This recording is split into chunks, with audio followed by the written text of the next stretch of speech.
Have you ever felt it?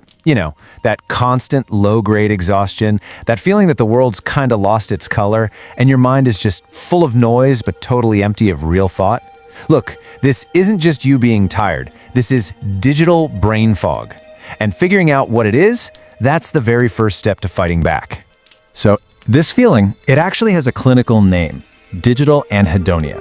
It's what happens biologically when your brain gets absolutely flooded with cheap, easy dopamine hits from all the scrolling, the pings, the endless content. Your brain, just trying to protect itself, starts to turn down the volume on your dopamine receptors, which makes it physically harder to feel pleasure from anything that isn't lighting up your screen. And this is the result, isn't it? Real life starts to feel like eating an apple after you've been on a diet of pure sugar. It's just tasteless. The natural highs the world has to offer, they just can't compete. I mean, when just sitting alone with your own thoughts feels like a genuine emergency, you know something is deeply, deeply wrong. But what if I told you that feeling, that frantic, desperate need to escape the quiet, what if it isn't actually boredom? What if it's something else entirely?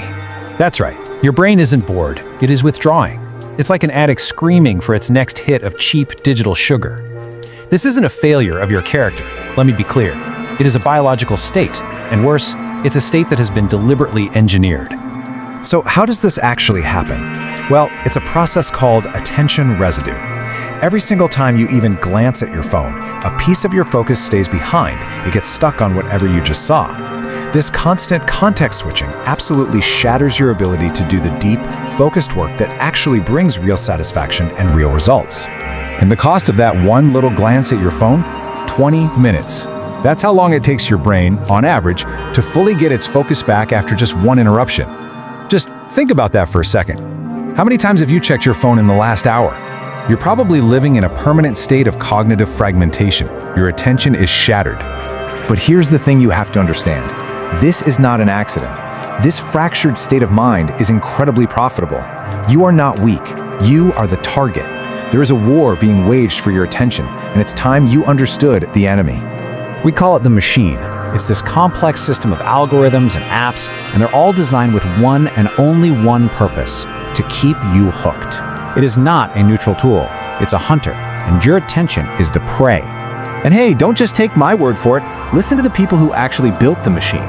This is Tristan Harris, a former design ethicist at Google. He confirms it. They are actively programming you because your sustained addicted attention is the very foundation of their entire business model. And this is their strategy. They just bypass your rational mind and they go straight for the most primal, ancient parts of your brain. The parts that light up for random rewards, for social approval, for fear. Your phone isn't just a phone. It's a slot machine designed to hijack your brain's reward system. And all this, it leaves you with a really stark choice. You can keep going down the path of the digital zombie, numb, addicted, basically a puppet whose strings are being pulled by an algorithm. Or you can choose to become a stoic master, free, focused, the commander of your own mind. So how in the world do you fight a war against a modern machine? Well, you don't use a new app. You don't use some new productivity hack. You use an ancient, battle-tested philosophy, the Stoic Protocol. The core weapon in the Stoic arsenal is the delay. See, Stoicism teaches us to focus only on what we can control. You can't control the impulse to check your phone, that's going to happen, but you can control your reaction to it. The philosopher Epictetus taught that in that tiny space between impulse and action, that's where freedom is born.